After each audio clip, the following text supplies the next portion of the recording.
And we're here, everybody, on the episode that you've all been waiting for, an explication of why I hate fat people. So this morning I was due to start having a new patient appointment at a local clinic, and when I got there at 8 in the morning, bright and early, the lobby was largely empty, which was a pleasant surprise to me because I don't like doctors' offices. Largely because lobbies are usually full of sick people and morbidly obese fat people. And I don't like being around either one of those as an immunocompromised person for obvious reasons. And so I was sitting there by myself in this little waiting area at this clinic, and the door popped open, and this little blonde medical assistant popped out, and she called my name. I went back to the room where she was located, where she directed me, room C4, and she began the particulars. She went over my prescription medications, which are considerable in number.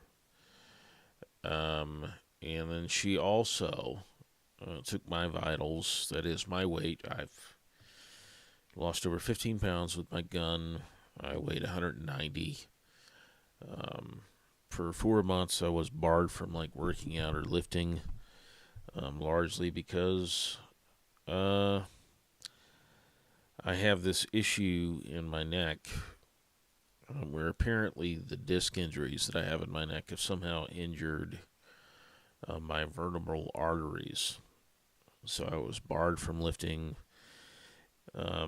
anything at all for about 4 months, which, if you know me personally, you know that's kind of almost a non-starter. If I didn't have my wife constantly spying on me, I would have violated that restriction any number of times. But I do have my wife spying on me and trying to keep me alive and in line. And so I wound up honoring that restriction. In mid-November, that restriction was lifted, but I was battling shingles and later shingles-based neuralgia. An epidural spinal injection for the neuralgia in December. Unfortunately, because I'm diabetic, that epidural steroid injection spiked my blood glucose for over 2 weeks. I had a blood glucose of about 588. My kidney readings were off. I had to go to the ER. Had a whole slew of things happen over the course of that time. So there I was at the clinic this morning, bright and early, 8 a.m., and going over my vitals with this woman. And my vitals were pleasantly good. Blood pressure is normally elevated.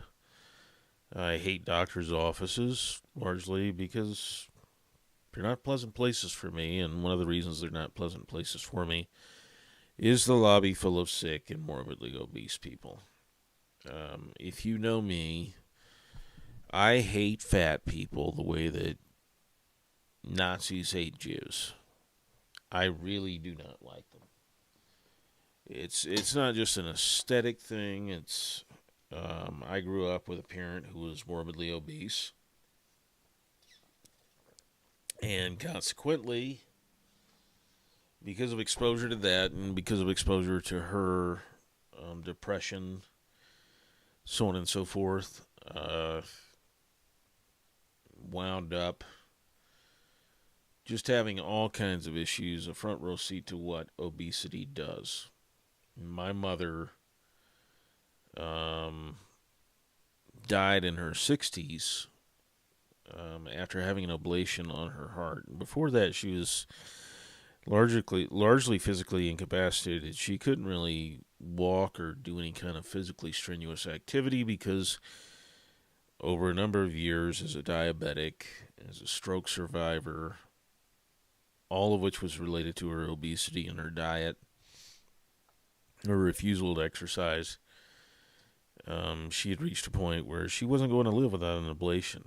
She had severe arrhythmia, tachycardia, so on and so forth. And my dad, who was always physically in shape, always, in good physical condition, had to have a front row seat to it.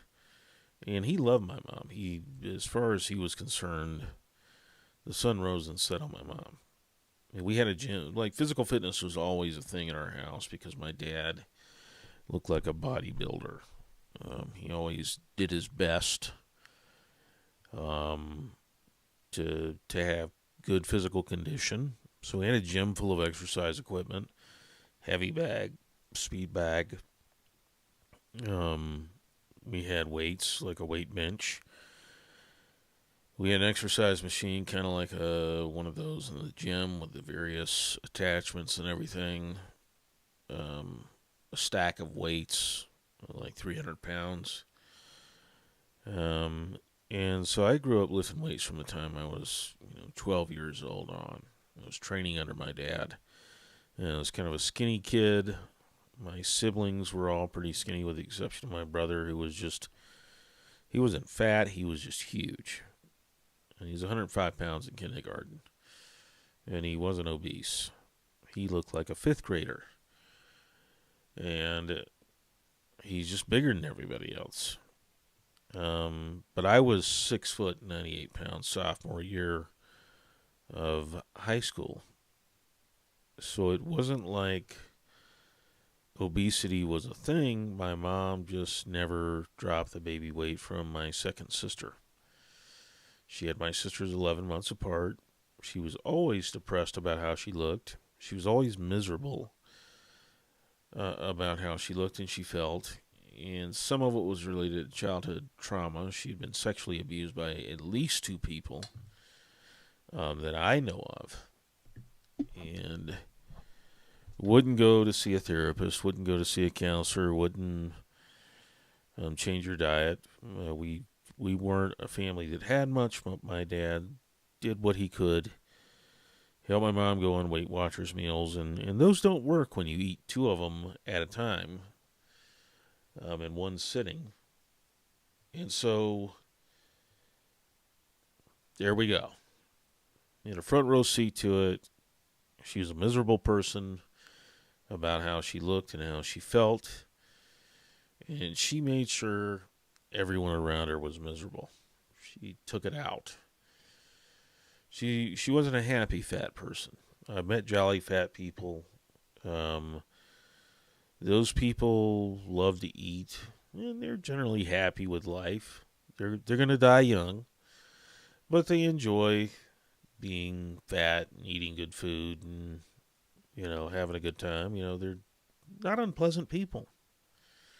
Aesthetically, they're not all that attractive, but they kind of do make up for it in their personality and whatnot. And so when this woman asked me why I was surprised at my vitals, I said,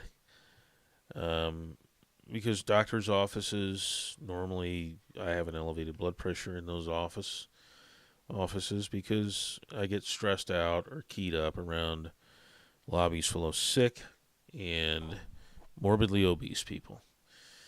I don't like being around morbidly obese people. And so she kind of nodded. She left the room, and the doctor came back in, and he said, "I can't have you talking to my staff like that." And I said, "What do you mean?" And he said, "Well, you don't like being around morbidly obese people like you that you said to my assistant."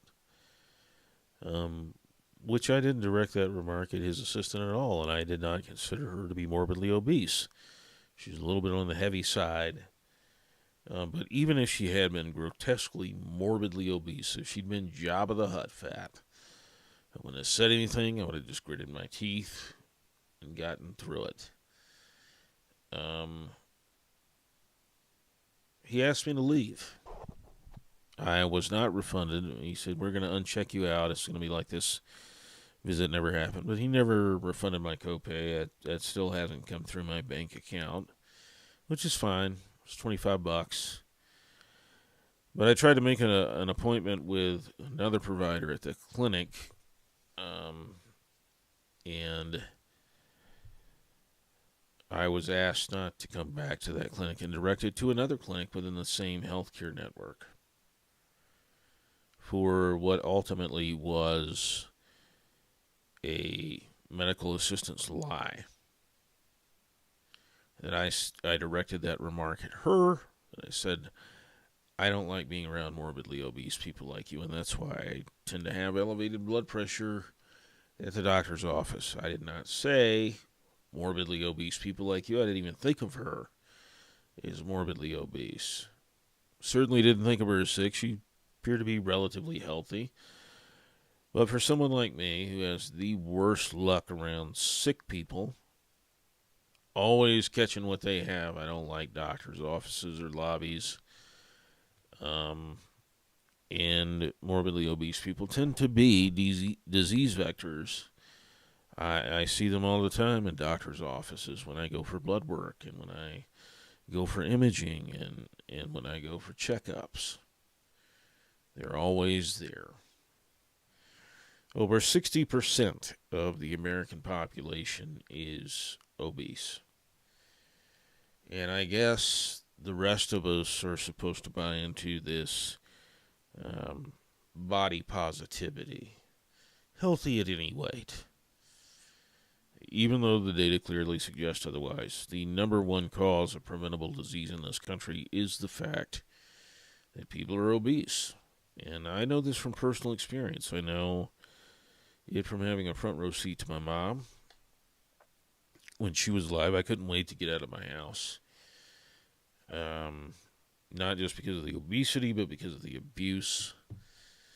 And part of it was unhappy people take it out on others. It's just what they do. And it's very rare that you meet someone who's fat and morbidly obese who's happy about it and who treats others well. And if you don't think that fat people know that fat is unattractive, look at who they target as the object of their romantic affections.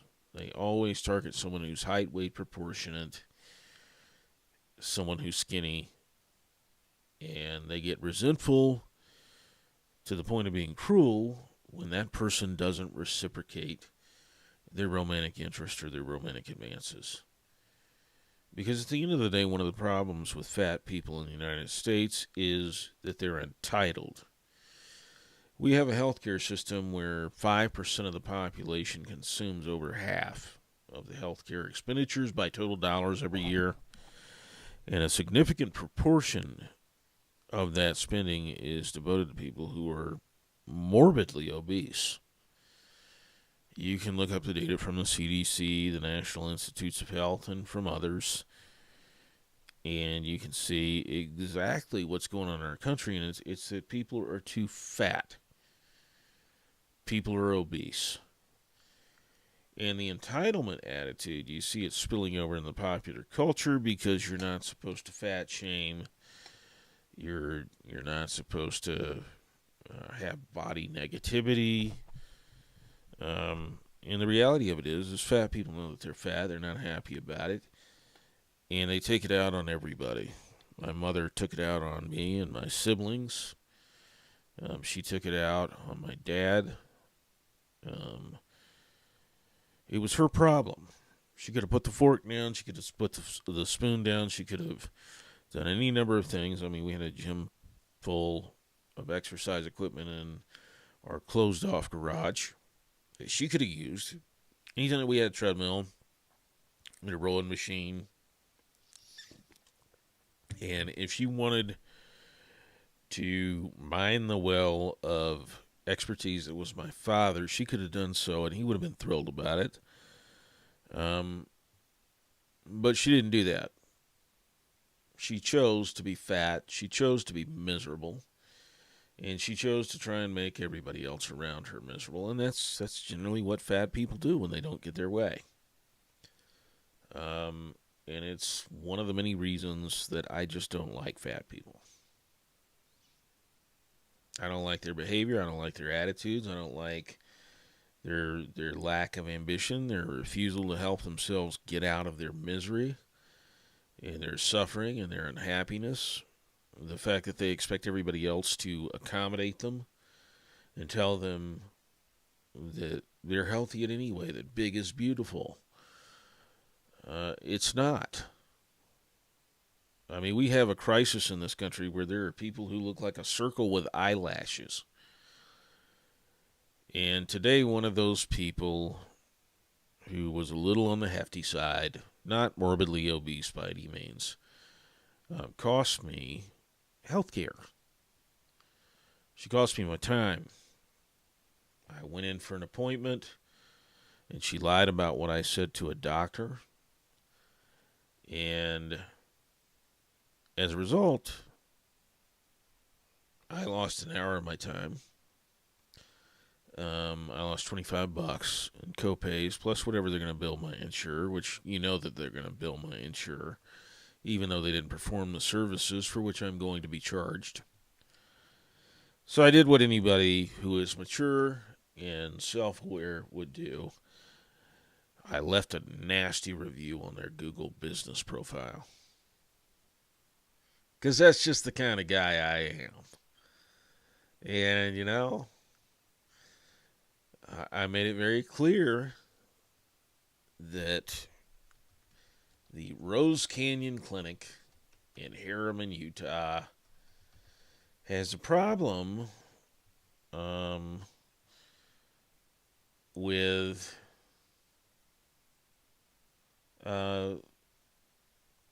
this issue. So I'm going to read verbatim from that review. This review is not directed at Rose Canyon at whole, but at Dr. Jimison and his medical assistant. The visit started innocuously enough. As a new patient appointment, I arrived and was checked in promptly. Everyone was courteous and nice. That's true. Absolutely. Their receptionist was nice. It was prompt service. I was called back in less than 5 minutes. A blonde medical assistant came to the lobby, called out my name, and escorted me back to room C4. She went over the particulars. Weight, 190 pounds. I've lost 15, and that was with my gun on. My Glock was on my hip, and with my Glock off, it's more like 18 pounds lost. Height, 6 foot. Vitals, great blood pressure today because I was in an empty lobby that wasn't populated by morbidly obese sick people. So as an immunocompromised person, I had no reason to be stressed out or anything. So I was pleasantly surprised that my blood pressure was low, as I don't like being in doctors' offices because the lobbies are usually full of sick, morbidly obese people. Those two things go together. And I am uncomfortable around both as an immunocompromised individual who has the worst imaginable luck around sick, fat people. I commented on how low my blood pressure was and how thankful I was that their lobby was largely empty and how much of a relief it was not to encounter a lobby full of sick, morbidly obese people. That was the comment. My blood pressure was low. I was relieved to have secured an appointment early enough to avoid the full lobby. When Dr. Jimison came in the room, he immediately launched into a diatribe about how he couldn't have me talking to his staff in an abusive manner. I asked him what he was talking about.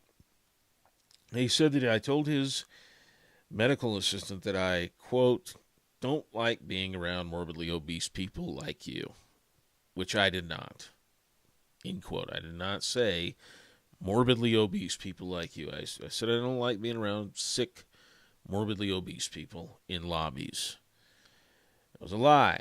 His assistant, while on the heavier side, is not morbidly obese. She lied about what I said, and she lied and said that I directed that remark towards her. Had she been morbidly obese, I would have just gritted my teeth and gotten through the appointment.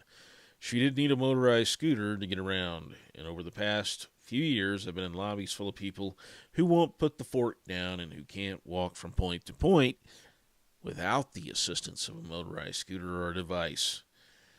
I'm aware that we live in a society and a culture that increasingly insists on body positivity and fat positivity, but there's nothing positive about being obese. My mother died of diabetes and strokes due to her unwillingness to change her diet and exercise regularly, and she was a miserable person for most of her life and mine.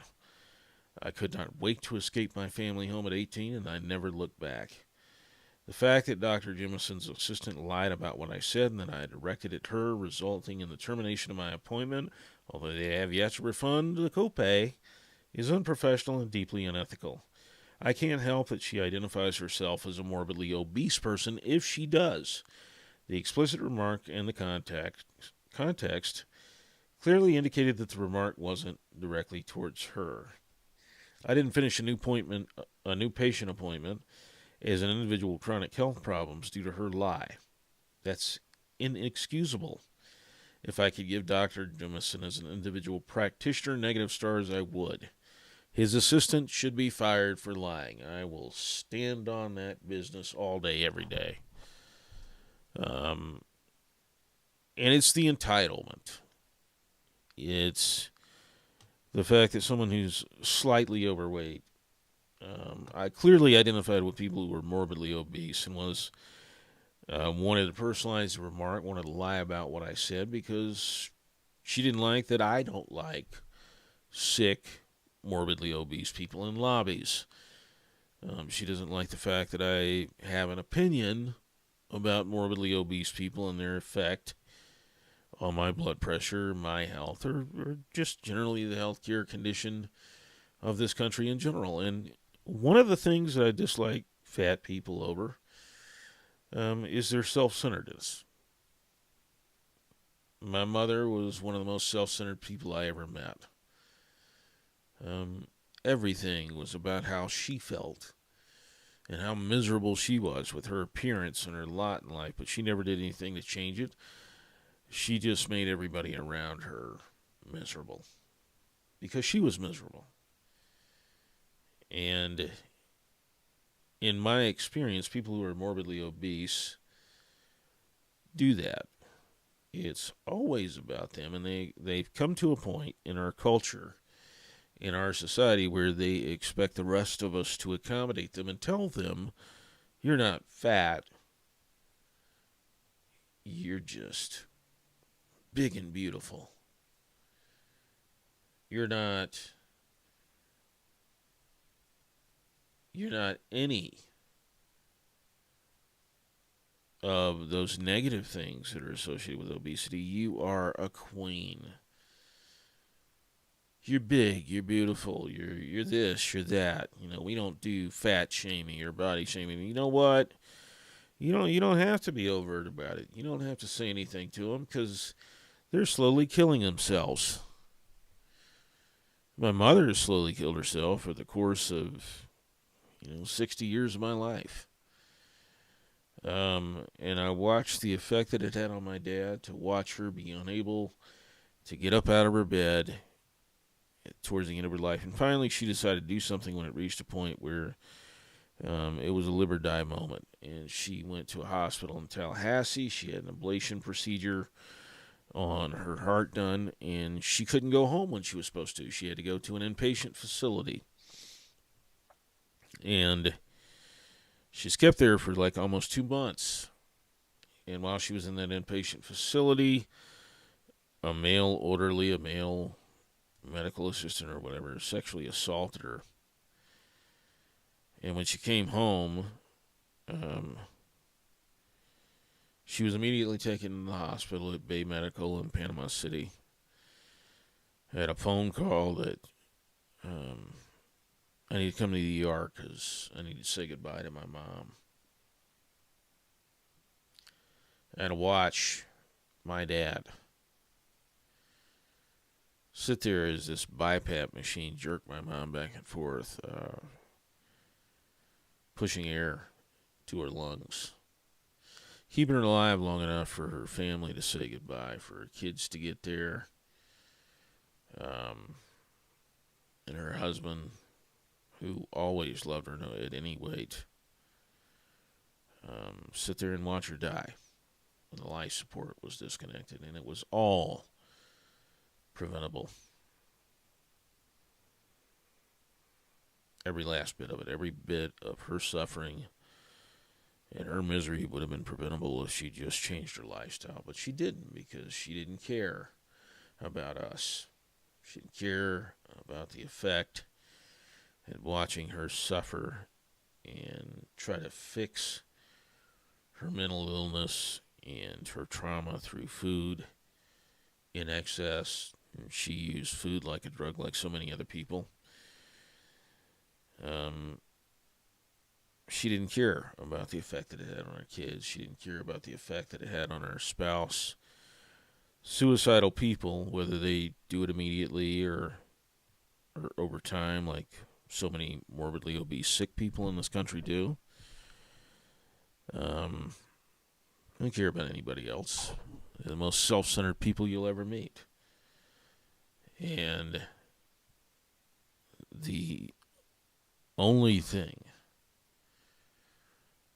that you can say about it is watching someone you love and care about do that to themselves over decades is as bad or worse than realizing that one of your friends or somebody else that you cared about took a gun, put it in their mouth, and blew their heads off. And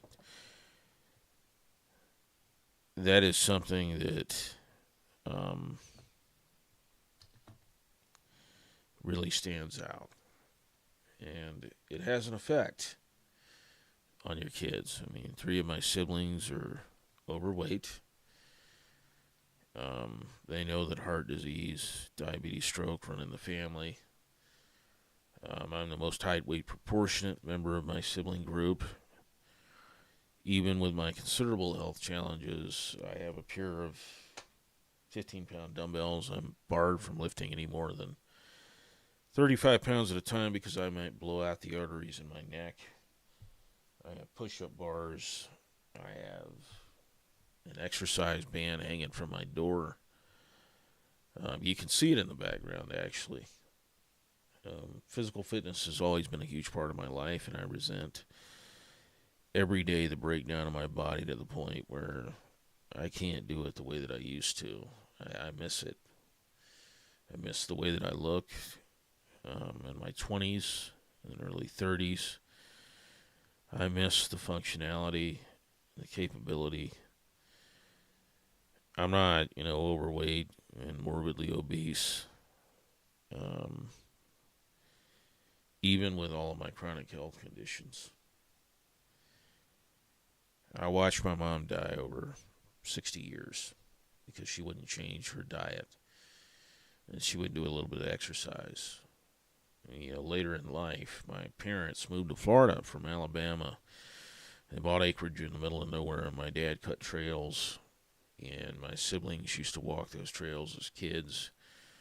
They're all adults now. Their kids now walk those trails. And my dad walked those trails, and my dad was never, even as someone who had multiple heart surgeries, he never let himself go. He always got back up because he cared about the effect that his decisions would have on his children and his wife. He thought about other people, and what I'm saying to you is that people who are morbidly obese, and some of you might be watching this right now, is other people in your family who care about you are watching you slowly kill yourself, and it sucks. It sucks when people you care about don't care enough about the effect that their suffering has on you, their self-inflicted suffering. It's entirely preventable. You can lose weight any day. You can get up and walk around. If I can do it, if I can walk up and down my stairs, even with the considerable health issues that I've had since August, if I can do some push-ups here and there, and I can do 10 to 15 minutes worth of exercise at a time, even restricted activity, so can you. You can change what you eat. You can change how much you eat. And in doing so, you don't subject your children, your spouse, your friends from watching you slowly kill yourself. And you don't subject them to your bad attitude because you're upset or you're unhappy with how you look, no matter how popular culture wants to tell you that you're not fat, you're big and beautiful, and your size doesn't matter, that you're healthy at any weight. That is the biggest crock of shit. My mother was never healthy. Her physical health tied directly into her mental health. Um, and there's nothing like sitting with your dad in his living room after his wife has died, after your mother is gone, and watching him grieve and sit there and say that he wished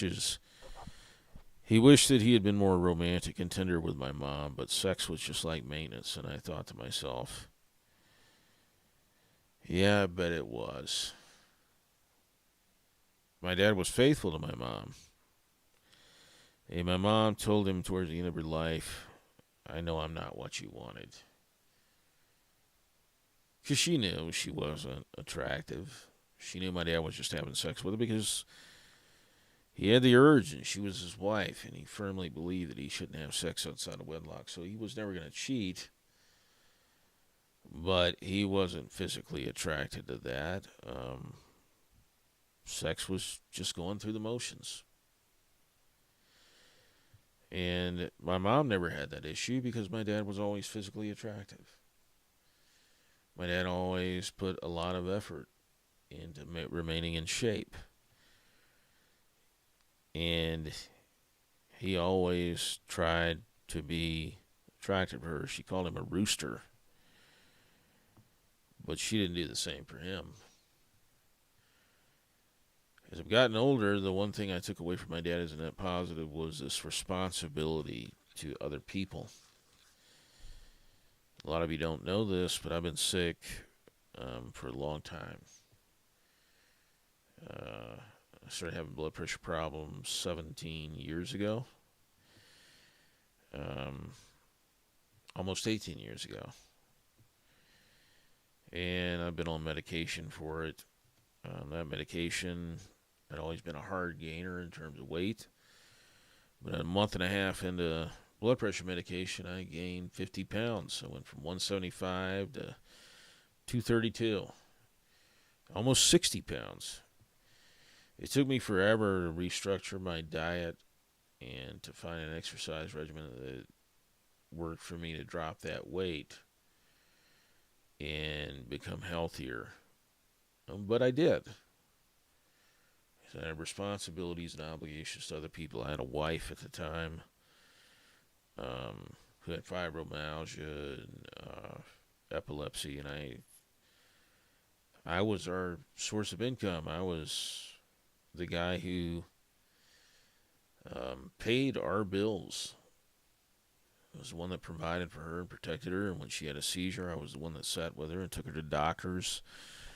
Because in the state of Alabama, when you have an epileptic seizure, your license is suspended for a year. So my wife had a car, but she couldn't legally drive it. Didn't matter to her. She was self-centered too. She wrecked her truck once, ran into a fence post. The truck still ran, so she topped it off by she wanted to go to a Starbucks and get a coffee when I wasn't there, and she ran into two parked cars in our complex. Luckily, nobody was standing between them. The two people who owned the cars were standing on the sidewalk, so she didn't crush either one of them. She didn't injure either one of them, but she totaled her car, did a significant amount of damage to both of theirs. Our insurance went up. All of it was a preventable decision, but the thing of it is with certain people, they don't consider the effect that their actions have on others, and that's a big part of the reason. It's not just fat people I dislike, but it's those people who don't consider their actions and the effect that their actions are going to have beforehand. Because my wife had called me and said, "Hey, I want some Starbucks. I want a caramel macchiato from Starbucks." I would have gotten it for her. I would have brought it home. It wouldn't have been a problem. But she chose to drive that day. Unfortunately, she didn't hurt anybody. But that selfishness carried over in other aspects of our marriage. We wound up divorced. I was devastated. I believe that divorce is like one of the worst things that you could do. My second wife used that cudgel against me um, on various levels, and we wound up divorced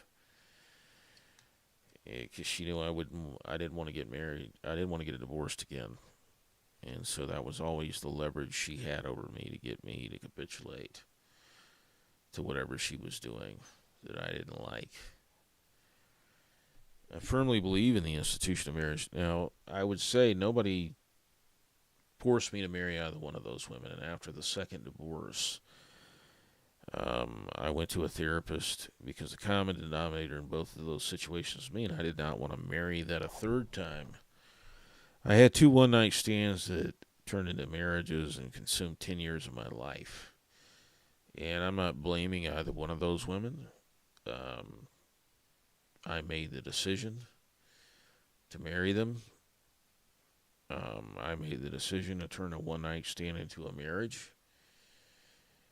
I made that choice, and I guess I took ownership of it. And one of the things that I don't understand is why my mother never took ownership of her own health and her own well-being and her own happiness. Because I firmly believe that you wake up every day and you make a choice. You make a choice to be happy. You make a choice not to make everyone around you miserable because you have that responsibility to others. And what I really don't like about fat people and chronically ill people who don't make that choice is that they just seem oblivious to the effect that their choices will have on other people. They don't care. They really don't give a shit. I consider the effect that my actions will have on others before I act every day. There are a lot of things I could say right now, but I think about saying them, and I don't say them because of the effect it would have on my wife, the possible repercussions. So as much as it might not seem like it on sites like IRA or Anti-Tribe or Government Sex Predator, I do self-censor, I do self-regulate, I do make choices about what comes out of my mouth and how I spend money. That's a big one. I spent significant amounts of money on healthcare in the past 5 months. Over $20,000 and counting. Because even though my out-of-pocket for the year was, $9,000, and the reality of it is, if you're serious about staying alive and saving your organs from failure and everything, you spend cash. Beyond that, you don't sit around like waiting for a bean counter at an insurance company to approve treatment that your doctor recommends, that the insurance company won't necessarily cover. You pay for it out of pocket. You take a shot because you realize you have an obligation to show up to work. You have an obligation to your employer to be in the best physical condition you can be, to make the best of a bad situation. You have an obligation to your spouse to be present and healthy and to do whatever you can, whatever's in your power, to put other people first. Not to wallow in like self-pity over your lot in life, but to fight. Every time I got up when my dad would knock me down when I was a kid, and he'd beat the shit out of me, I would get up and he would just be exasperated. But that's my temperament. My temperament is you cannot break me. Not mentally. Physically, you might be able to. Eventually, I physically could not get up. But as long as I could get up, I did. And that mentality has served me well in life. No matter what challenge I've had, always got up and kept going. I will die on my feet before I ever live on my knees, God willing. And that tenacity and everything informs everything that I do. Everything that I stand for. I don't capitulate. I don't concede an inch. I do not allow myself to feel like I don't allow myself space to feel sorry for myself or to feel like the rest of the world owes me something in the way of an accommodation for my health that would excuse me looking like a fat slob. I don't force my wife to let me flop around on top of her and crush her, for 5 to 10 minutes, sweating and snorting. I don't do that. I do my best to stay attractive for my wife and to have good hygiene and to pay bills, be in a position to pay bills and provide and protect. I consider the effect that my actions have on other people. And one of the things that I firmly believe about fat people and addicts, junkies, some of whom I've had in my family, is that they don't consider those things. They don't consider the effect of their own actions. And to the extent that I've ever resembled that in my life, I've almost always been instantly ashamed by it. Um, because it's wrong. It's wrong to subject people to your own misery and to inflict that misery on other people. Like if you have a problem, God has given you everything you need to solve it. He gives you qualified mental health care, qualified doctors. Um, I can honestly say that every phase of my life, if I just worked and I got up and I kept going when I was knocked down, God provided the resources for me to continue. Whatever. He always opened doors for me in my life, even before I came to Christ. He always provided for me. And these people who want to act like God has abandoned them and everything, is like God doesn't abandon you. This is what I don't understand about my mom. She was a professing Christian. And if you follow that logic, she's a professing Christian. As a Christian, you understand what the purpose of your body is. It's to serve as a temple of the living God. And some of us are walking around with dilapidated shacks instead of temples. And I'm not saying you have to be a bodybuilder or a model, but you don't have to be morbidly obese. That's a choice on your part. That's a consequence of your decisions and your actions. And this woman today lying about what I said and whether or not it was directed at her is emblematic of some other experiences that I've had with fat people. Because my mom used to lie to my dad about stuff that her kids would say or do to get my dad angry at it. Because she wanted it. She wanted us to suffer. She wanted us to be as unhappy as she was. That's kind of the issue, isn't it? Misery loves company.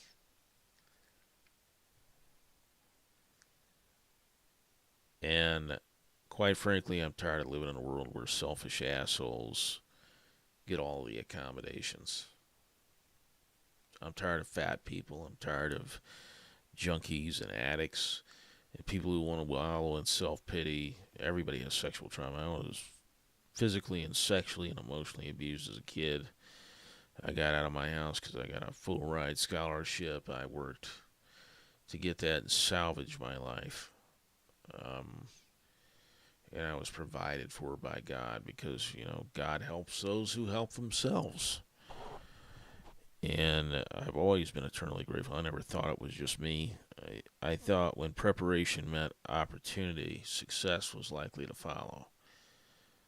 And so I always prepared for those opportunities that I was going to get. Those opportunities that were going to be afforded me by God. And I tried to make the most of them. Sometimes I fell short for whatever reason. That was my fault. It wasn't anybody else's.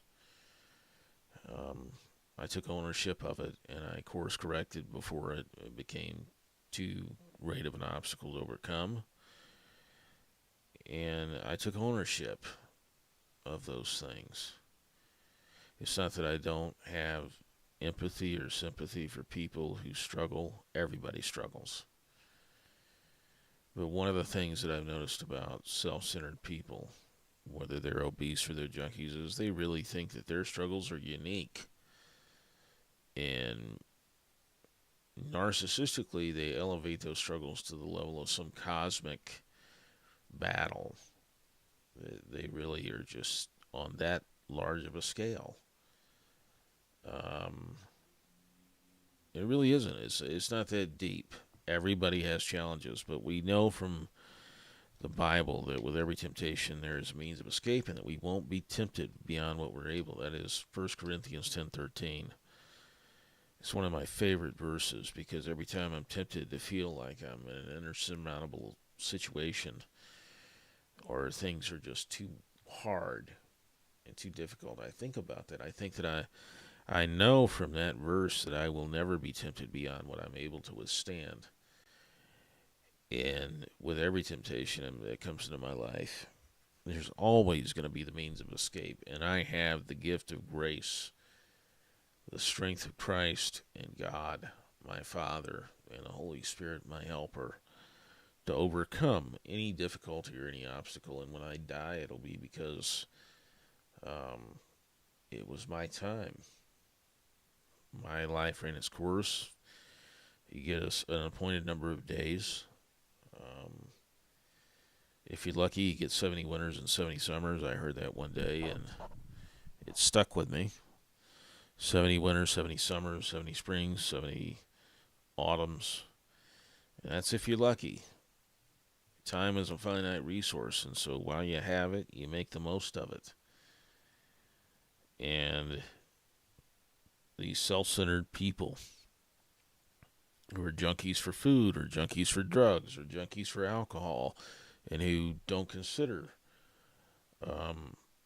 the effect that their decisions and their choices will have on the people around them that care about them.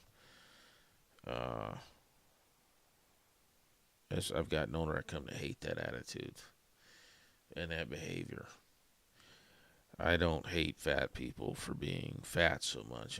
I hate them for being self-centered assholes who don't care that they're making their family and their friends and their loved ones slowly kill them, like watch them slowly kill themselves. My mom didn't care. I have gay friends. 3 of them have committed suicide. Yeah, 3 or 4 at this point. It's late in the night. And, they were surrounded by affirmation. We all told them, so before I came to Christ, and an orthodox view of the Scripture, accepting the Scripture as the Word of God, and touched on in my life. We all told them it was okay to be gay, and clearly it wasn't. I buried 2 friends from disease. I buried 4 from suicide. They all had considerable mental health issues, and you attribute that as they're oppressed and they've dealt with bigotry and shame. It comes from internalized homophobia and the messaging they get from the culture and everything else. And at the end of the day, that's all bullshit. Because they all had families that accepted them as gay. They had a friend group that wouldn't let anybody bash them or say anything negative about their so-called sexuality. We all deal with attractions, and we all exercise agency in acting on those attractions. There's plenty of fat chicks that I never hooked up with back in the days when I did have premarital or extramarital, I never had extramarital sex, but premarital sex. Sex outside of wedlock. There were plenty of girls who propositioned me that I just wasn't physically attracted to. And attraction, what sociologists and whatnot will say is orientation, is not so overwhelming that you can't exercise discretion or discernment or agency over it.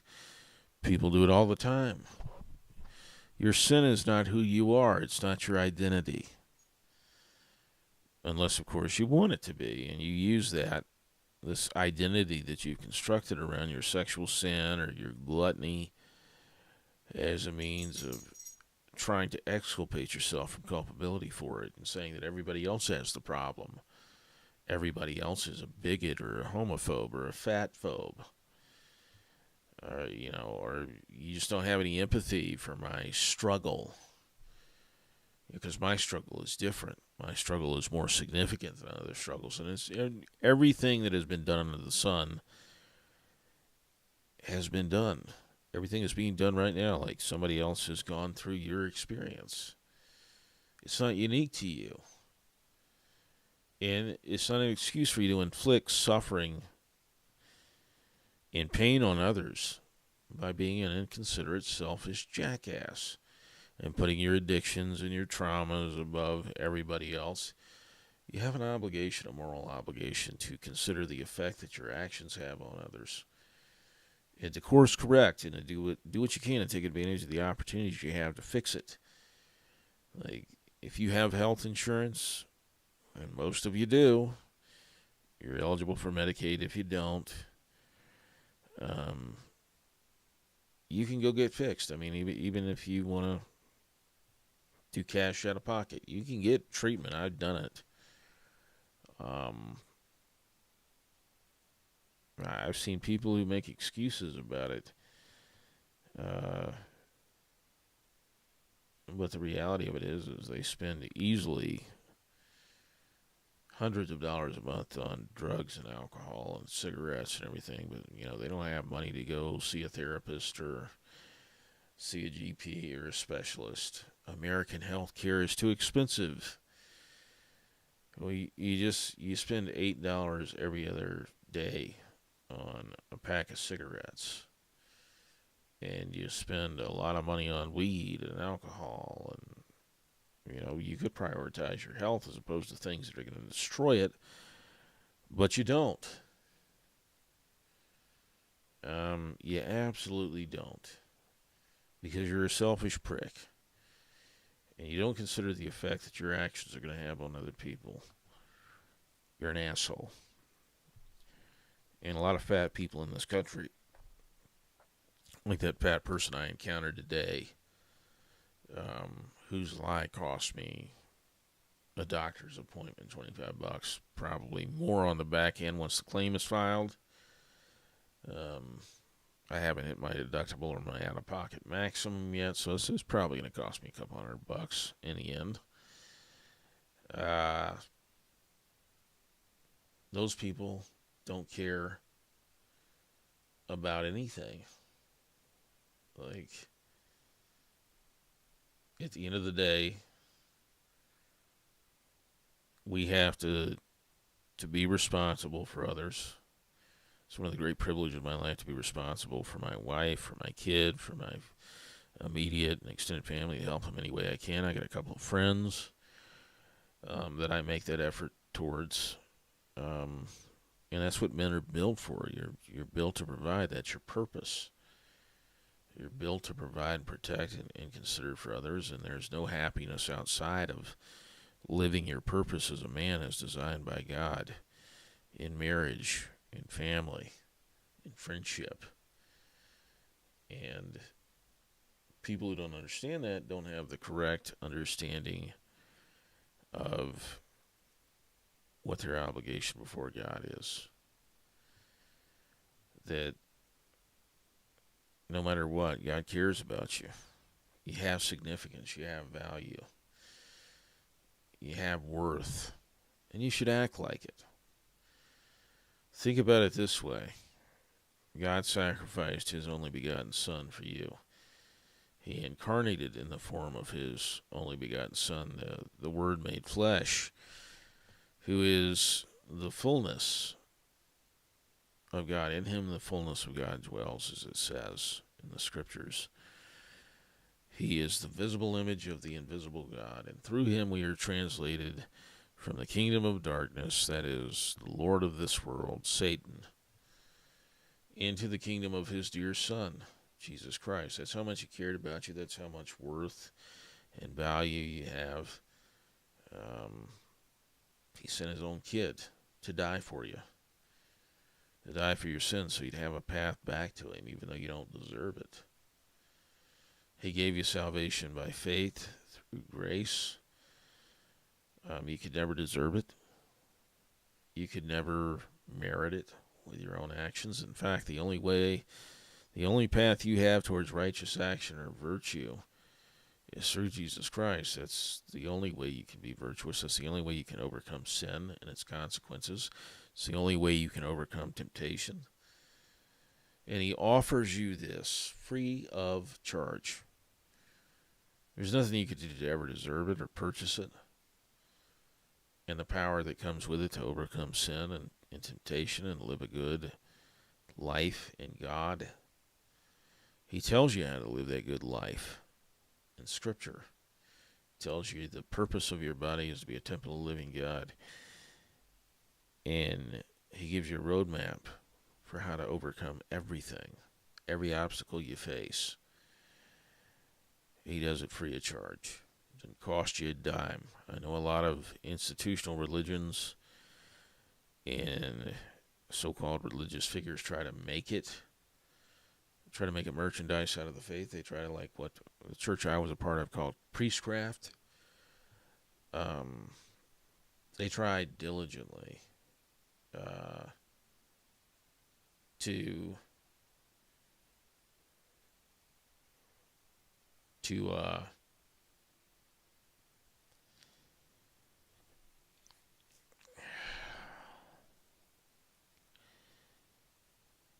I guess what I'm really angry is the entitled attitude that people have. This attitude that the rest of us are supposed to accommodate. When it's just wrong. It's wrong to be fat. It's wrong to be a junkie. It's morally wrong to neglect the fact that your actions have consequences for others. So when you lie about something somebody says, because you're entitled, you're offended by the fact that they don't like being in a lobby full of sick, fat people. And you go back and you lie to your boss about it so that they'll get kicked out. Well, congratulations. I mean, that was your little crucible. That was your little power play or whatever. There's other doctors. I'll get another appointment. And I'll establish a new patient relationship with another provider. But let's be real. We live in a world where we can't say the truth. We can't sit here and say the truth lest we offend the people who are living lies. And fat people, junkies, the sexually promiscuous, homosexuals, transgender people, they're living lies. They are deluded. And they want you to tell them that their delusion is the truth, that they're big and beautiful, that trans women are real women. And that homosexuality isn't a dime's worth of different from heterosexuality, that a live-in romantic relationship, shacking up as it was called back in the day when people got to be honest about it, is the rough equivalent of marriage. That gay marriage is the same as opposite-sex marriage. That secular marriage is the same as religious marriage. It isn't. These things are diametrically opposed. You're fat. And obesity leads to chronic diseases and health conditions that are entirely preventable. Put the fork down. Eat differently. Eat less. Exercise more. Anybody can be a healthy body weight.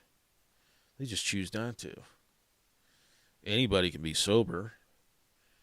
They just choose not to. They choose to start drinking or smoking or drugging. Anybody can abstain from sex until they find someone that they can be in a committed relationship with. They can eventually enter into a covenant with God to live for God as a married couple. And the husband can decide to love his wife and give himself for her as Christ gave himself for the church. And usually the wife, in my experience, once you're doing that, lines up with whatever you say. She didn't have a problem with submission because she feels cared for.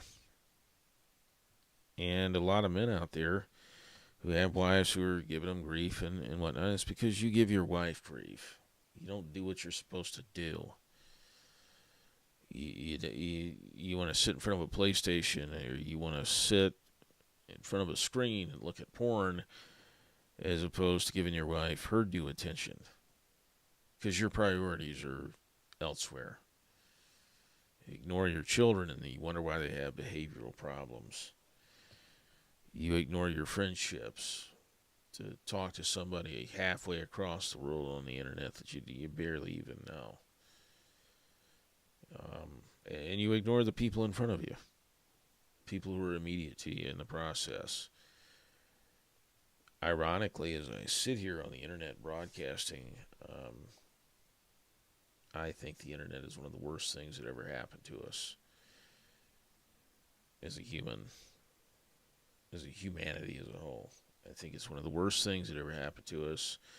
I waited until 8:30 to do this live stream, because from 5:30 to 8:30 every night I give my wife my undivided attention, and then she goes off and plays Candy Crush and looks at real estate and stuff online. What she calls decompression before bed. She goes to bed around 9:30, 10 o'clock most nights.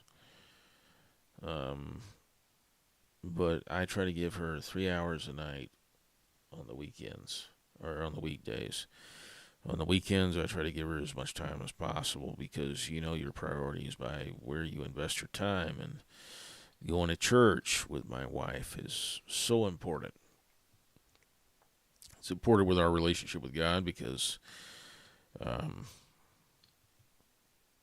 like any relationship, you have to nurture it with your time and your attention and your energy. And so we pray together every day.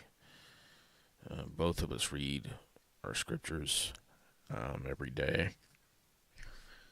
And more than that, like, we pay attention to how we look, because we want to be physically attractive to each other, not repulsive. And also, when you look good, you feel good. And when you feel good, you have a better attitude.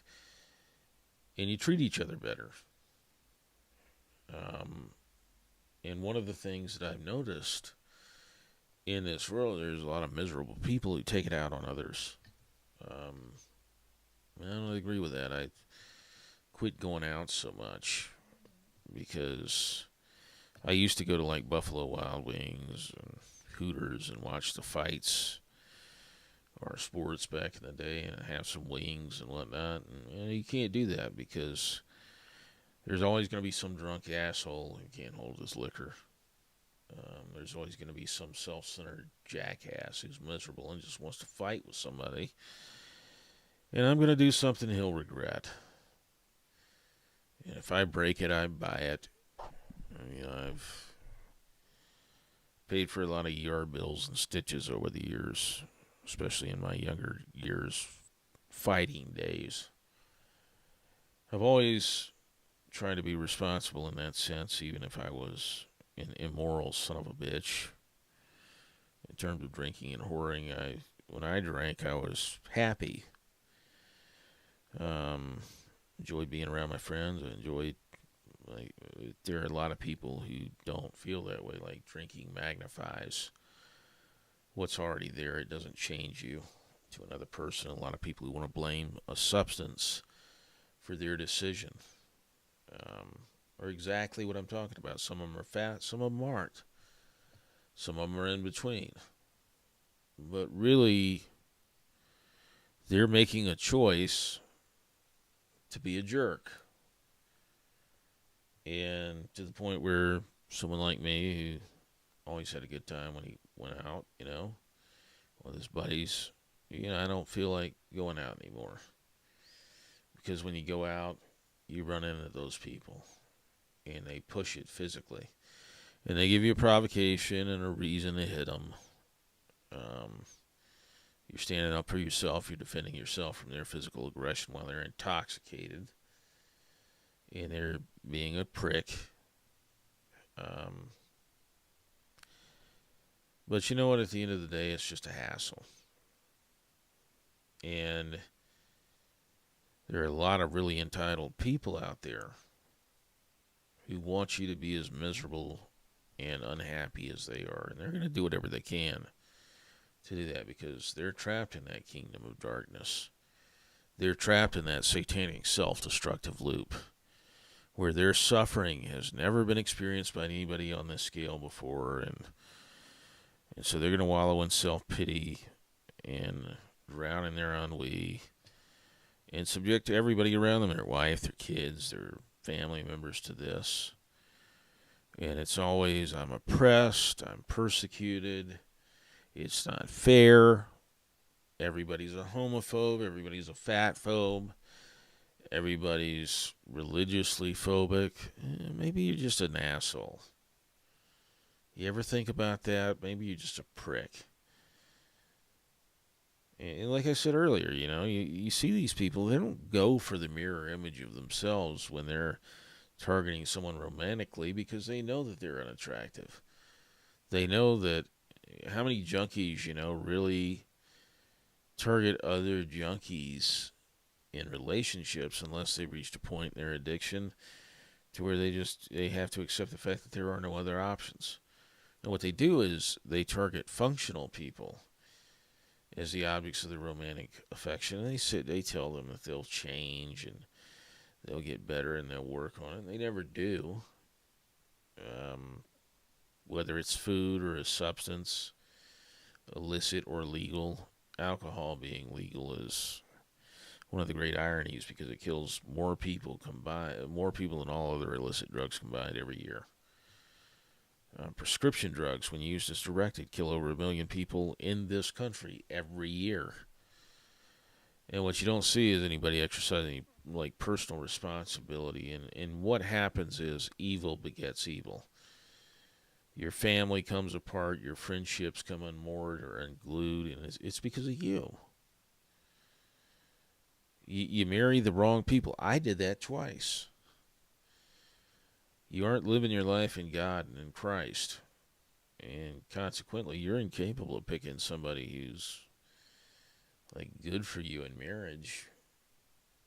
You're having sex outside of wedlock. I did that hundreds of times, if not thousands, and with a lot of people. And as I said, I had 2 one-night stands that turned into 10 years of my life and 2 marriages. And I paid for it. My daughter will pay for it because she's a child in a divorced home. Your actions have consequences and repercussions for other people. Your decisions have consequences and repercussions for other people. You don't think that way. You think everybody else is being a dick when you're trapped in that loop, and they're rude and discourteous when they say something about how you look. But your friends who really love you are going to tell you, you're fat. You're a junkie. You're an alcoholic. I love you, but you're self-destructing. You're slowly killing yourself, and you're destroying your life, and you're hurting the people around you that care about you. That's the truth. It's objectively wrong to be obese. It's objectively wrong to be dependent on a substance. And it doesn't matter what that substance is, if it's an illicit drug or a legal drug or food. If you're compensating for your emotions and your problems and your trauma with an object or a substance or a destructive behavior, that's your decision. And one of the issues that I have is when I told my wife I was going to do this live stream, she immediately got fearful that, I need to be nice. Well, it's not nice to lie to people by omission. It's not nice to self-censor and self-moderate by not saying the truth. And the truth is, fat isn't beautiful. Fat isn't healthy. Fat is destructive. Obesity is destructive. Alcoholism is destructive. I mean, consuming alcohol at all is destructive. It's a poison. It's a literal poison. And people are allowed to put it in their body because, we believe in individual freedom and self-determination and human free agency and all of this other stuff. But it's not like it happens in a vacuum. It's not like it's something that takes place without any effect on other people. It always has an effect on your actions. Will always have an effect on other people.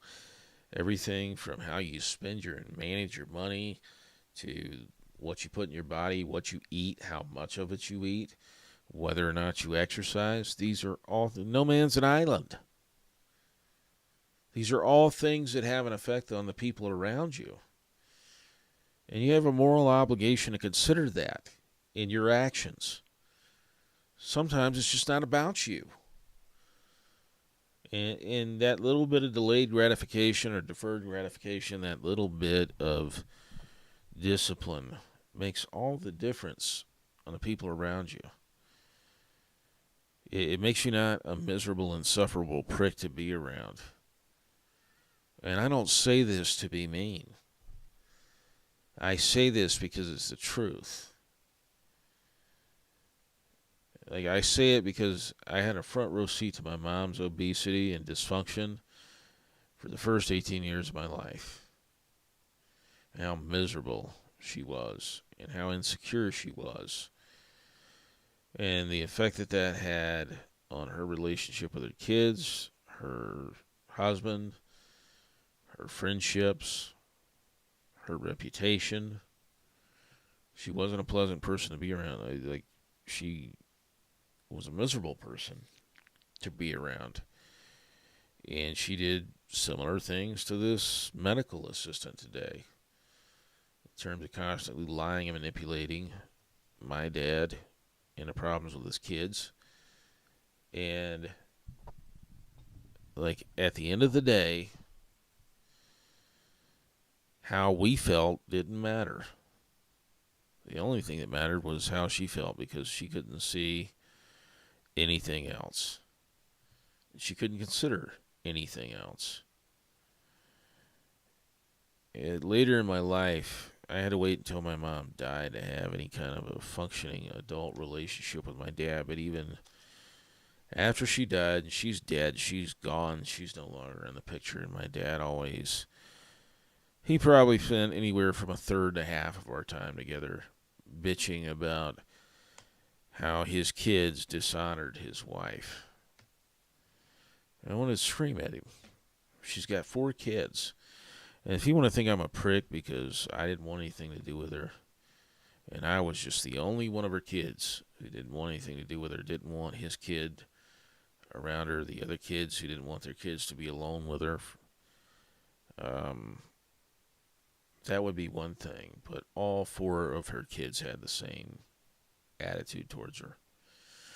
And you want to turn away from that fact and view her in this idealized, romanticized frame as though she did nothing wrong and she didn't do anything to warrant that. We were just all disrespectful and dishonorable towards her. The breakdown of the family doesn't occur in a vacuum. The breakdown of respect between a child and a parent doesn't occur in a vacuum. And I always tried to respect my mom as a parent, but that doesn't mean putting up with her abusive behavior. It doesn't mean sitting there and pretending that you're just thrilled to see her when she's been an asshole for most of your life. It doesn't mean that at all. To be respected as a parent, you have to do the things that parents do. You have to provide for your kid. You have to love your child. You have to put them ahead of you. They don't have to put you ahead of them. My daughter doesn't owe me anything. She didn't choose to come here. I brought her here with her mother. Our decisions brought her here. And so for as long as I live, I will always owe her, not the other way around. Always be her father. Fathers provide for their children. Fathers protect their children. I'll always owe her that. I'll always owe the mother of my child, who I really don't like, respect, because it's an example for my daughter. To this day, I've never received a Father's Day gift or a card or anything, because it's not a priority. It's not something that my wife instills in our daughter.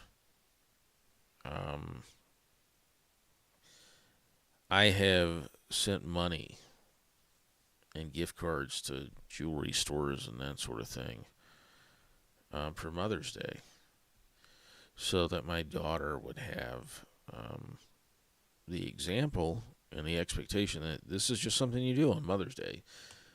I always try to call my mom on Mother's Day to get her something like a card or a gift card or something like she wanted. And I did it because it's just something you do. I didn't like my mom as a person,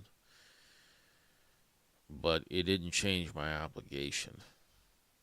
My obligation to my mom and my dad were always going to be like, they're your mom and your dad. And you don't let anybody respect them. Now, was I thrilled to see my mom or happy to be hugged by her in any way? No, she got off on my discomfort in that. That was one of the reasons she insisted on giving me a hug, was she knew what she'd done and why I was uncomfortable with it. It was just a big power play on her part. She was a jerk. I won't go into what all she did, but I really didn't like being touched by her. I didn't like being touched by her at all. I tolerated it. It's just a gesture that you make, and it's like I never want to give other people control over my reactions, not in a destructive or ugly sense. I want to be disciplined and self-controlled, because if you give people control over your reactions, they keep pushing that button over and over and over again because they have that power over you. I didn't want that for my mom. I did not want her to know that she could have that kind of power over me. I live my life differently, in part because of my upbringing. I learned a lot of what not to do from my parents. And so I didn't eat the stuff that they ate. My dad, even though he looked like a bodybuilder outwardly, by the time I was in 10th grade, he was a heart disease patient who had a quadruple bypass after he had a heart attack. And when I was 44, I had my quadruple bypass, even though I wasn't overweight and I wasn't morbidly obese. I was 175 pounds when I went in the hospital. I was in good shape. And I got these sideways looks from the cardiothoracic surgeon and all the medical staff. They were shocked. I'm 44. I'm in good shape. I'm not obese. I don't drink or smoke. I don't use drugs. And here I am, 44, in the hospital. My dad was 44 when he had his first bypass surgery. And he thought it was hilarious. He was the one that drove me to the hospital. I had a heart attack. He thought it was hilarious. He said, he doesn't eat what I eat. He won't touch sugar. He eats chicken and ground beef with rice and black beans. And he won't overeat, and he doesn't do all the stuff that I do. I drink Dr. Pepper all the time, the kind that has like 70 grams of sugar per serve. He won't do that. He drinks water, filtered water. He has this thing called and my dad's just going off. He thinks it is hysterically ironic, like funny, that I wind up in the position that he wound up in at the exact same age that he wound up there. And I'm looking at the surgeon who's about to do my open heart surgery. I mean, I had surgery the day that I was there because I had complete blockages in 2 areas of my heart, and I was going to die. Um, and the surgeon is looking at me. He said, "You hit the genetic lottery, son." That wasn't the only lottery I hit. And he knew it, I knew it. My dad was just oblivious to it. He just went on and on and on. And I'm like, "You're not helping." You know, I'm facing a life-threatening surgery. I know I'm about to go in and be under anesthesia, have my chest split open, and I'm going to have bypass surgery. I don't know if I'm going to make it. I'm in good shape, but you never know in those situations. And I wake up and I got these 2 tubes coming out of my chest for drainage. I had a catheter up inside of me so that I can urinate. And it's supposed to be a 3-day thing, you know. It's supposed to be, you know, you have the surgery and 2 days later you're discharged. And it turns out I have all these complications as I'm starting to walk around, I get my feet back. I undergo something called desaturation. That is where the oxygen levels in my blood plummet. I almost fall down. And I've just had bypass surgery, so that could be bad. I was in there for 2 weeks. They messed up the incision in my chest to the point where they had to cut it back open at the top and put a wound vac on it. So for a month after I got out of the hospital, I had to carry that wound vac around with me as I did laps around my land, trying to get back. And I did all the little like breathing tube exercises. If anybody's ever seen anybody who had like heart surgery, they give you this tube and you inhale and blow in it so that your lungs don't lose their capacity. Yeah, I treat it like a job. And I go as hard as I can every day, as much as I can. And of course, every other day or so, I have to go back into the office so that they can put this stuff, they can redress where the wound vac is. So check its healing progress. And this lasts a month. And in June, I'm starting to get my legs back. And I'm like, you know what? Screw it. I'm just going to have a conventional 9-to-5 job with benefits. I'm not going to be doing this IC stuff. The investigative research and everything, even though it pays well. So I went in the training class I was in. Over half of us caught COVID. I was one of them because everybody in that little facility was vaccinated, and they're the most susceptible to catch it. So when there was a COVID outbreak, they all caught it, and they passed it to us. And I was texting my dad when I came home, you know.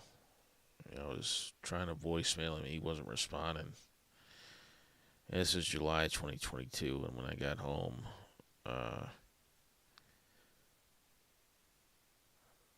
I went over to his place to knock on his door because he's in his 70s, and I didn't want him coming over to my place and catching it because I thought about him. And his front door was ajar, and if you knew my dad, like, he always locked the door, and it was always hilarious to me that I had to like knock on his door because it was always locked. Because who else is on all these acres besides your son, and on the other side of the land, your daughter? Who do you think's gonna come in here and bother you? Well, he always locked his door. He always knocked. He'd come to the door, let you in. Well, this time it was open. It was ajar, and his dog, Layla, was on the couch. And the light was on. It was the middle of the day. And another thing about my dad was that he was like the cheapest person. He would never run the lights in the middle of the day. Barely run the air conditioner.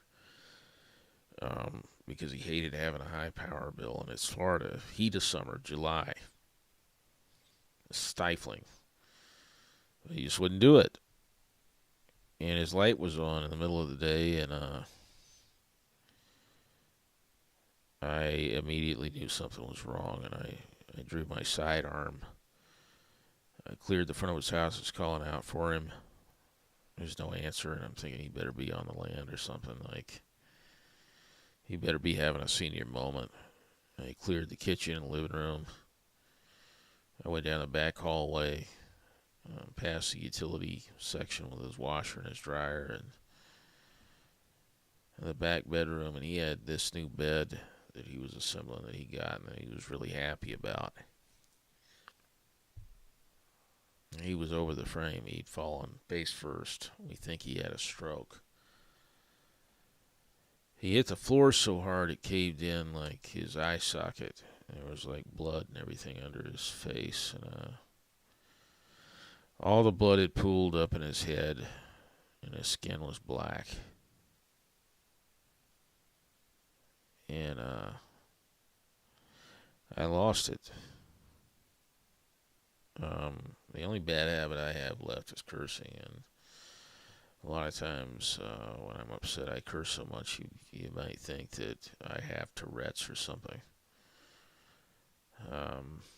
I've tried everything. Swear jar. I've considered going to hypnosis. I've tried prayer. My wife is the biggest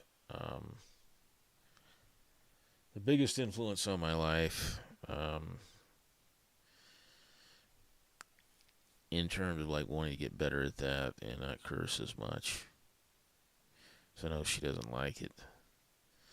Again, that's another consideration I have for her. It's a terrible example.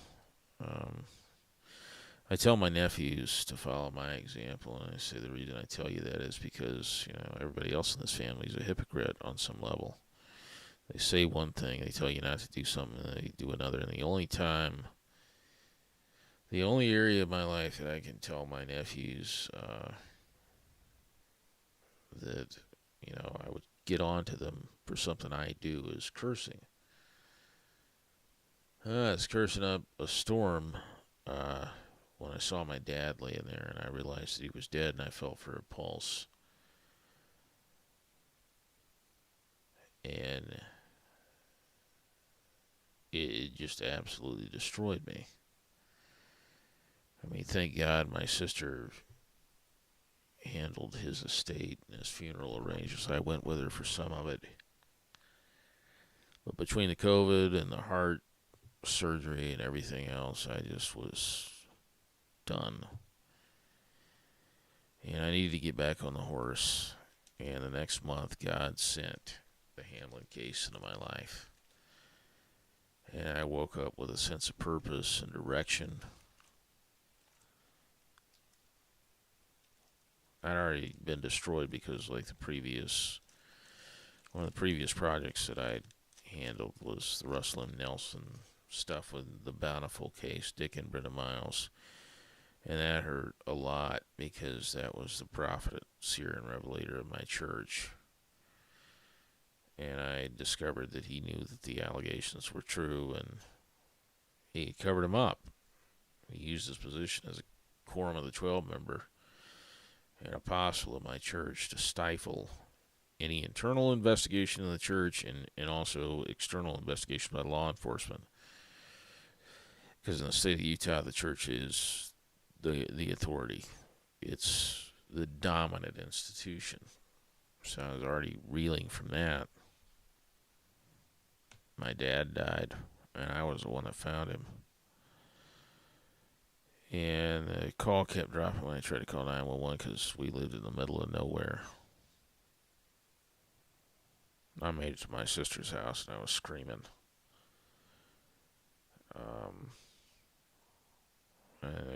My brother-in-law and his son-in-law went over to the house with me. So did my sister, and they saw what I saw. We flipped my dad over. I realized how bad it was. What it had done to his face. Like, it had to be sudden because his hand was still in his pocket.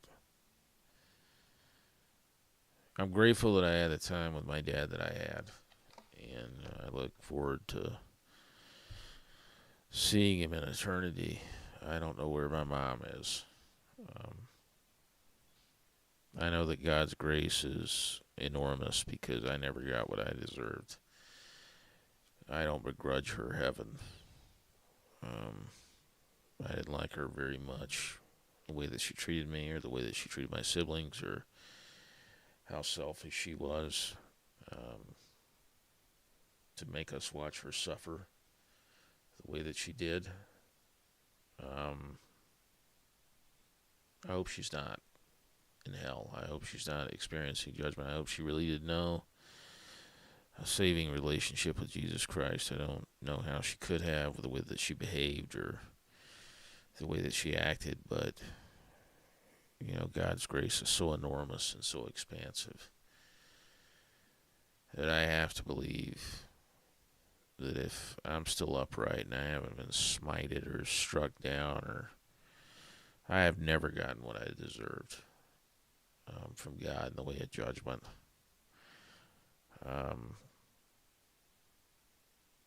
Got to be an enormous amount of grace that He has, because if He extended that amount of grace to me, I can't sit there and say that anybody else is going to hell, other than rapists and pedophiles, people who murder the innocent. And even that, I think, if you repent, you can be forgiven. But what I don't see a lot of in this world is repentance for anything, because I don't see a lot of people who think that what they're doing is wrong. And that's my issue. I've always been acutely aware of my shortcomings.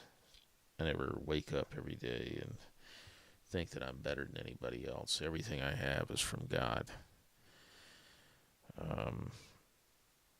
And I exist because of His mercy and His grace and His acceptance. I don't think I merit anything. And I'm grateful for everything that He's provided for me. Even the struggles. I know that there's a purpose behind it. That every single one of these struggles and every single one of these temptations, I get stronger as I learn to depend on Him more. And when I see people who turn away from that and who insist that I normalize their sin by calling it righteousness, I have a real problem with that.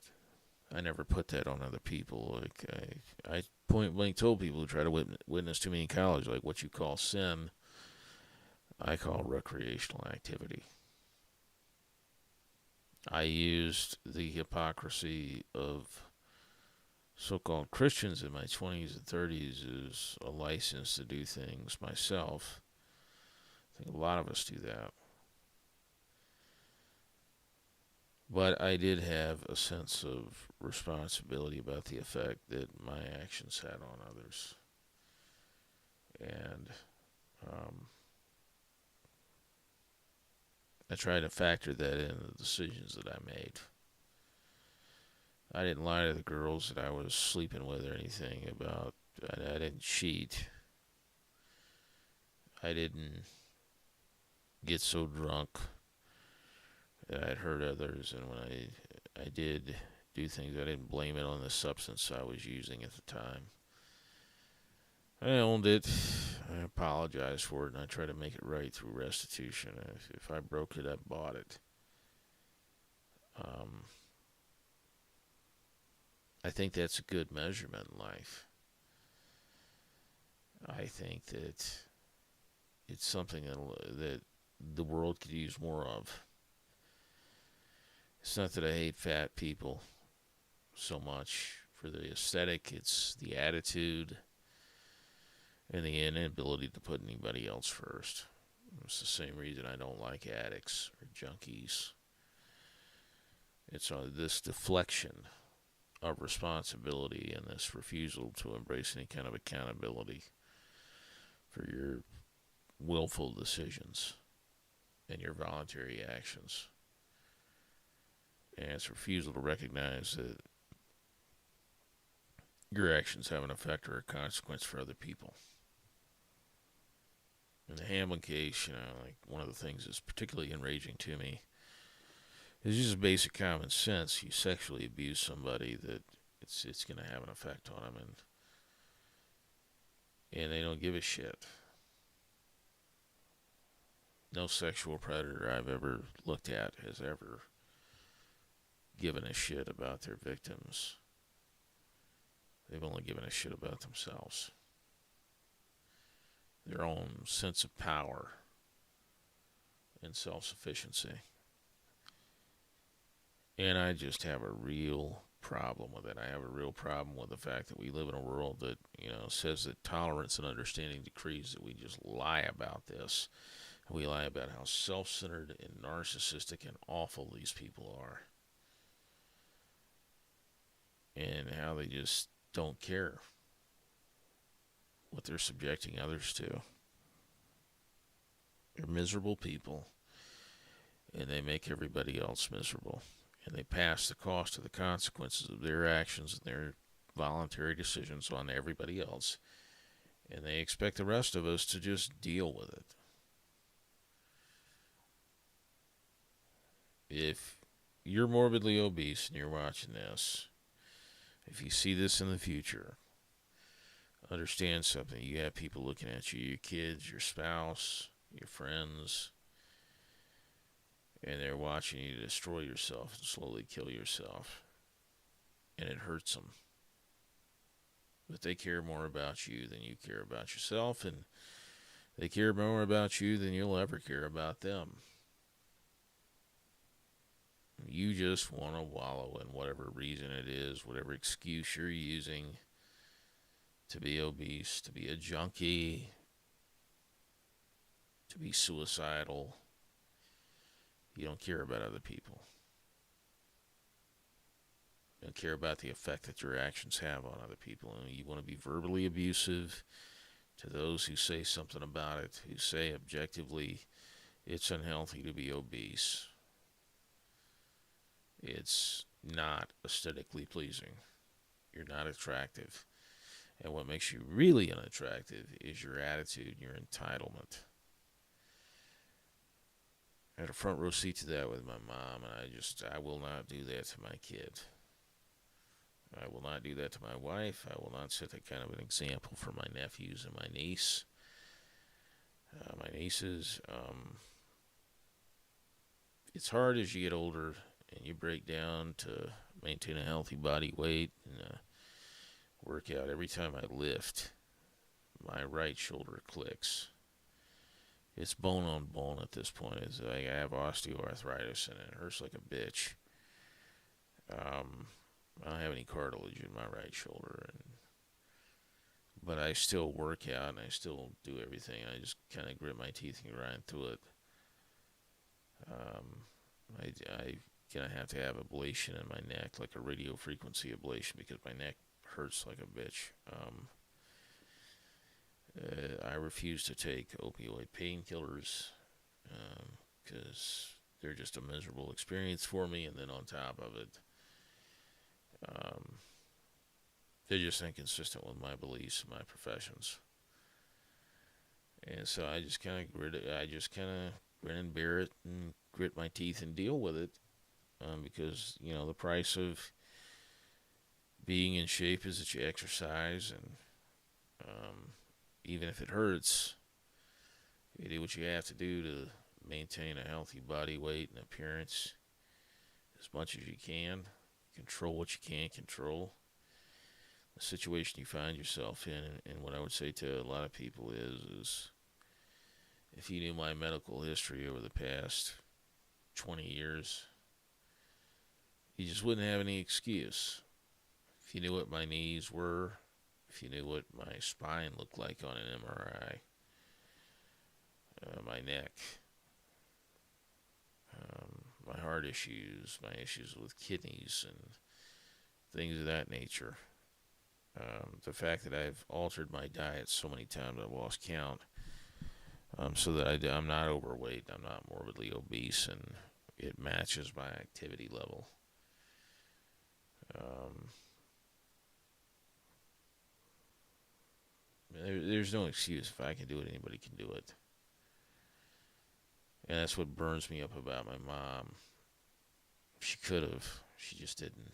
We didn't matter enough to her for her to make a different choice or a different decision, because she's wallowing around in her self-pity and her trauma and everything. And the way that the drug that she used was food and laziness. And she didn't give a shit about us. She couldn't see beyond her own suffering. Like, her sense of responsibility to her kids did not outweigh her entitlement, her narcissism, her self-centeredness. And 60% of American adults out there who are morbidly or at least slightly obese, some of them are morbidly obese, not all of them, but they're obese. They're having a real effect on their family members, on their community, on the medical system. And ironically, some of them work in healthcare. And if you say anything about it, you're the fat phobe. I'm not afraid of fat people. I'm angry at them. They're slowly killing themselves, and they're forcing everybody to watch them slowly self-destruct. And it's wrong.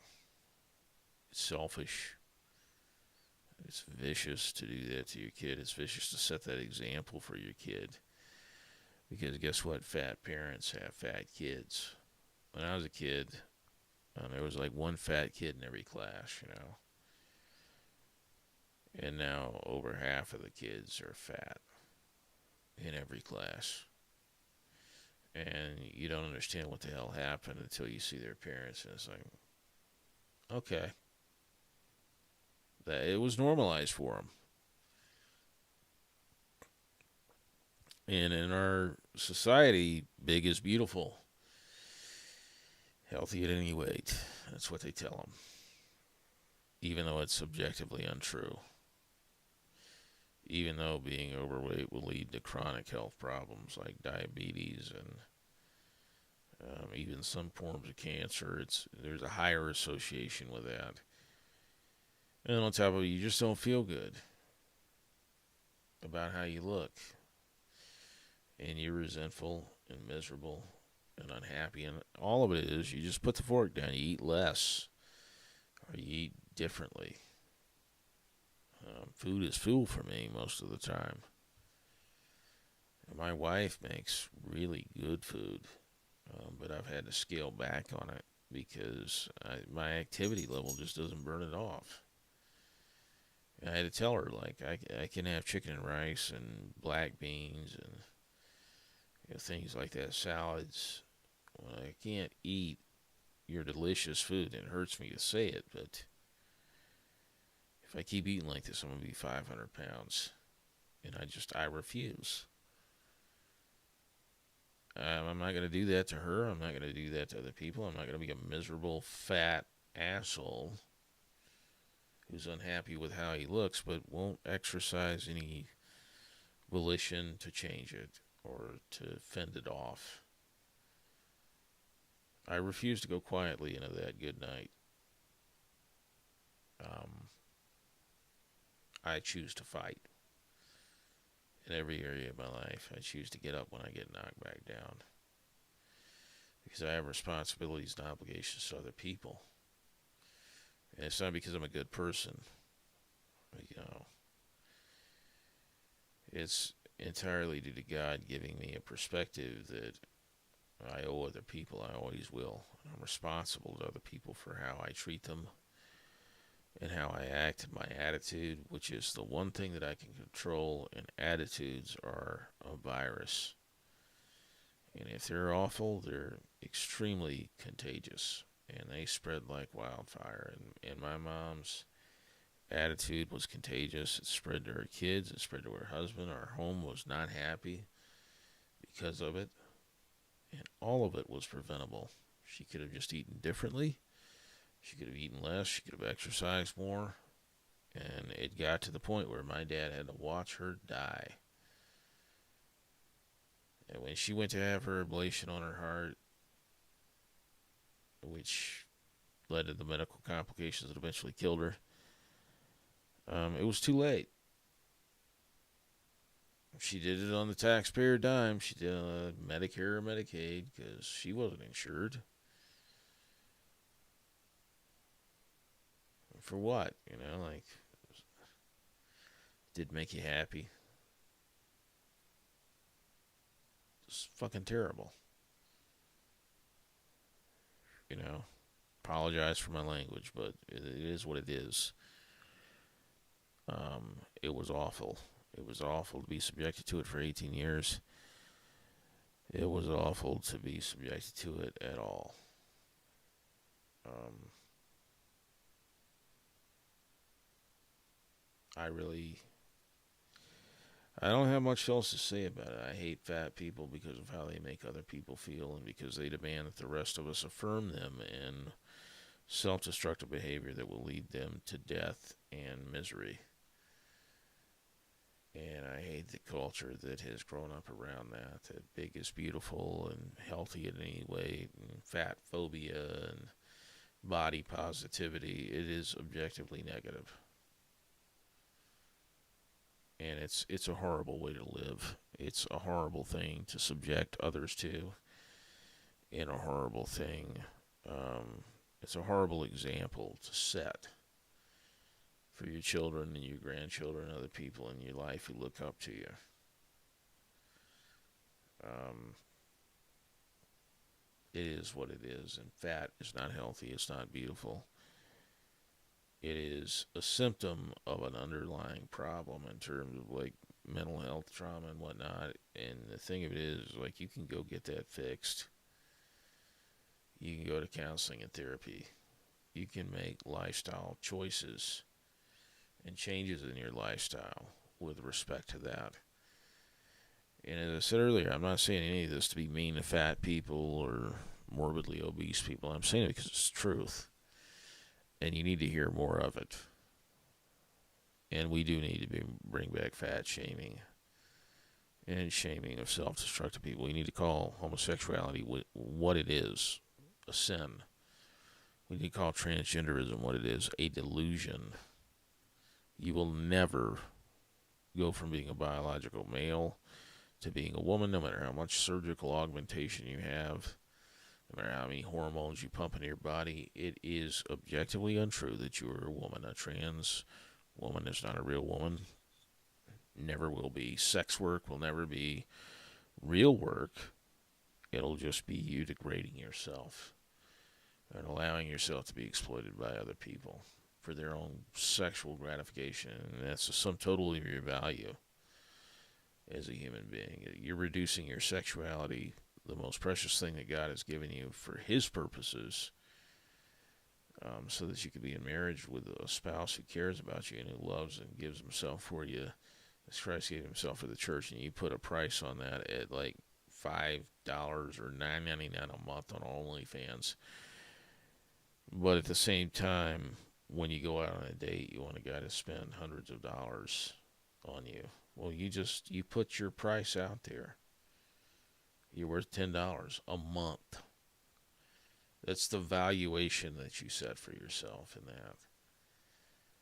They're marketing that to our kids as a growth sector, a career path.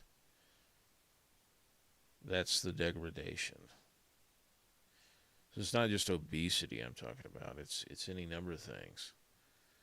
It's not sex positivity. It's degeneracy. It's not body positivity. It's obesity, and obesity will kill you. It will make your life absolutely miserable in terms of depression, in terms of physical health issues. And they are lying to you because they hate you. When the serpent came to Eve in the garden, there were two trees. There's the tree of life, and there's the tree of the knowledge of good and evil. Which one did he direct Eve towards in terms of the fruit of that tree? He directed her towards the knowledge of good and evil. Not the tree of life, but the tree of knowledge of good and evil. He didn't want Eve to live. He didn't want Adam to live. He wanted them to die. He wanted their innocence. They've been lying from that time forward. And he lies to people and tells them that big is beautiful, that you can be healthy at any weight, that you should have body positivity, that you shouldn't fat shame. You don't have to fat shame you. You already know what you are. You already know that you're not happy at that weight, and you're not happy with how you look and how you feel. You know it's not healthy. And you know that your misery has an effect on other people, and you're not doing anything to fix it. Because you don't give a shit about anybody else. The only thing you give a shit about, the only thing that you can see is your own sadness and your own dysfunction. And you think that everybody else should have to come along for that ride because you are selfish and self-centered.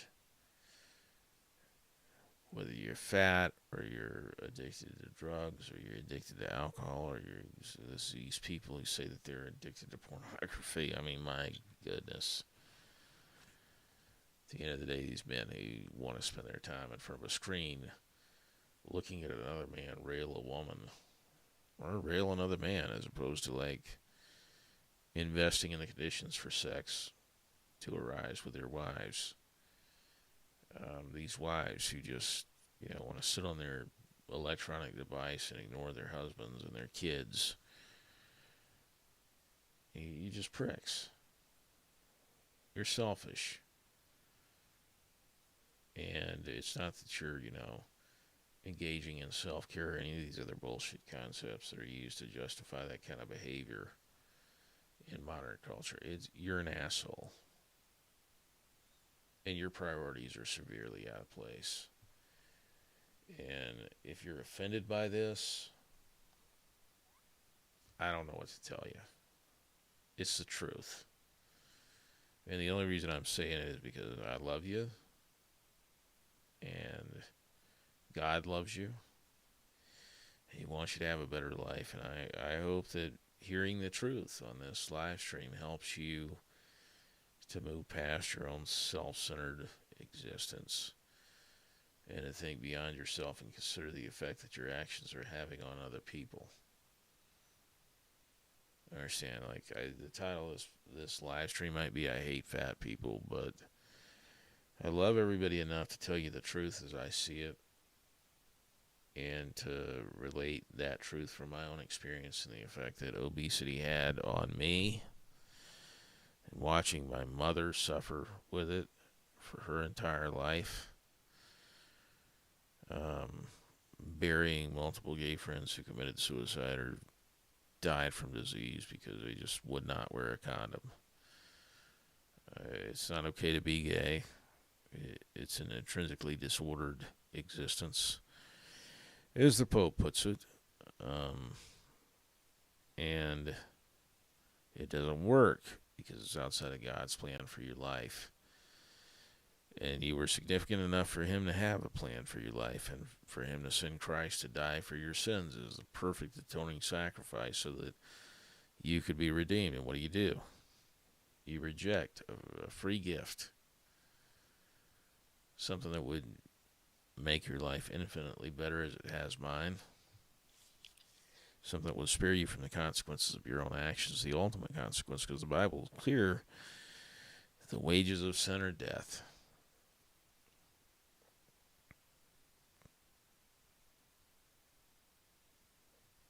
I don't really have a lot else to say tonight. I needed to vent. So thank you to those of you who watched. I was a little more animated this morning when I got home. But I tend to calm down as the day goes on. Thank God for that. I'll talk to you later. This is Goel with Anti-Tribe, IRA, and government sex predators. I'll be back with regularly scheduled programming in those three areas: ritual abuse, ethnocentrism, or ethno-supremacy, anti-tribe, and of course, sexual predators who work as government employees or government sex predators the next day or so and throughout the weekend. I will talk to you all later. I wish you all a good night.